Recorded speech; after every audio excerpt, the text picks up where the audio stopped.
If you ask most Pokemon fans what their favourite generations is, you'll usually hear Gen 3, Gen 4, or maybe even Gen 5. Ruby and Sapphire, Emerald, Heart Gold and Soul Silver, Platinum, Black and White, Black 2 and White 2. And that's interesting because those games are all from one era. The 2D era, the Sprite era. The era where Pokemon somehow felt bigger, more alive, more ambitious and more magical, despite running on hardware that would get laughed out of a smartphone benchmark today. Now, before somebody starts typing furiously in the comments, no, this is not one of those old, good, new, bad videos. I don't hate modern Pokemon. I don't think every game after 2013 is garbage. Some of the best ideas the franchise has ever had happened after the jump to 3D. The problem is that Pokemon's move into 3D didn't elevate the series. It exposed it. It exposed every shortcut, every corner cut, every technical limitation, every outdated design philosophy.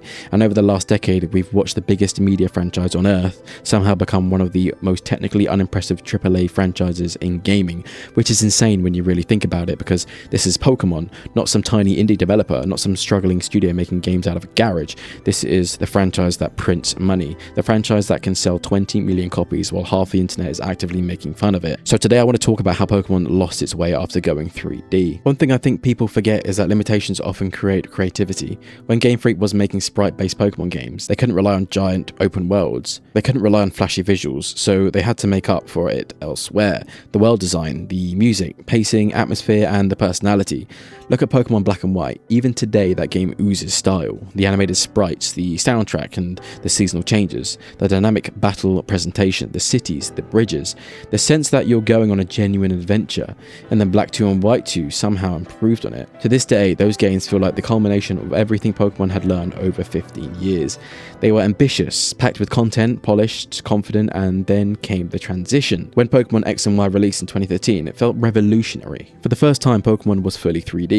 People lost their goddamn minds. I lost my mind, everybody did. It was exciting. The problem is that excitement covered up a lot of flaws, because looking back now, X and Y feels less like the future of Pokemon and more like the beginning of a long identity crisis. The world felt smaller, the difficulty vanished, the post-game was tiny, the story wasn't particularly memorable, and suddenly Game Freak had a brand new challenge.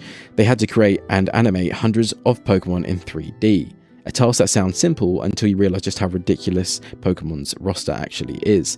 Every generation adds more creatures, more animations, more moves, more visual effects, and more complexity. And instead of rising to that challenge, it often felt like Game Freak started looking for shortcuts. Now let's talk about the elephant in the room, the animations. You knew we'd get here eventually. For years, Pokemon fans defended Game Freak. Then Sword and Shield happened, and suddenly everybody started noticing. Wait, why are these battle animations so basic? Why is this Pokemon kicking without moving its legs? Why is this giant creature just rotating slightly before attacking? Why does everything feel so stiff? And look, not every animation is bad, some are great, but compared to what other RPG franchises were doing, compared to Monster Hunter, compared to Persona or Xenoblade, or even Dragon Quest, Pokemon started looking embarrassingly outdated, especially considering its budget. The franchise became the poster child for doing less with more. One of the biggest casualties of the 3D era was exploration. Old Pokemon regions felt like places. You discovered hidden caves, secret routes, optional areas, random houses with weird NPCs, legendary encounters hidden in the middle of nowhere, and you were constantly rewarded for your curiosity. Modern Pokemon often feels like it's terrified you'll get lost. Everything is streamlined, it's marked, guided, and simplified.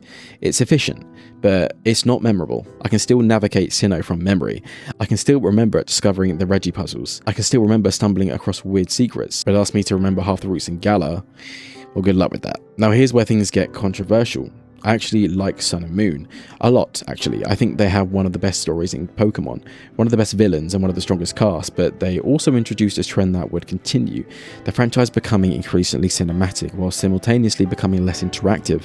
Those games love stopping you every few minutes. Another cutscene, another conversation, another tutorial interruption, and it was a glimpse of something worrying. Game Freak seemed more interested in directing your adventure than letting you have one. Now this is where things really exploded. The National Dex controversy, the graphics debate, the animation debate, the wild area, everything. For many fans, this was the moment they stopped blindly defending Pokemon, because for the first time people started asking a dangerous question.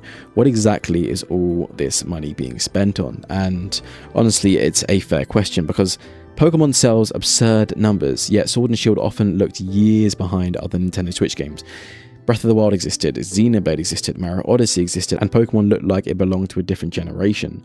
The Wild era was ambitious, I'll give them that, but ambition only gets you so far when execution isn't there.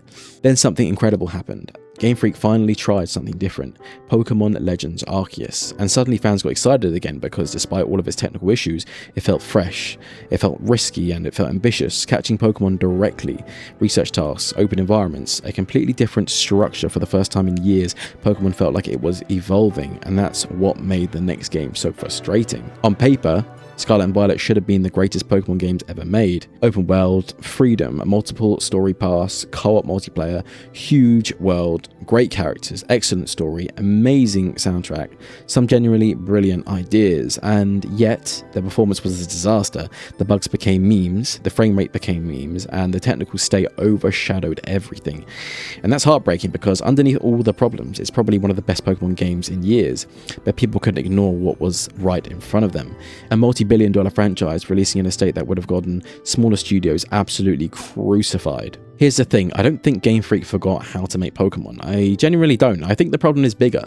The release schedule, the machine, the pressure. Pokemon isn't just games anymore, it's cards, anime, movies, merchandise, events, mobile games, licensing. Everything has to move together, which means the games don't get delayed. They can't. The entire ecosystem depends on them, and I think that's the biggest reason modern Pokemon often feels rushed. Not because developers don't care, but because the franchise literally doesn't allow itself enough time. Look at Zelda. Nintendo reinvented Zelda twice.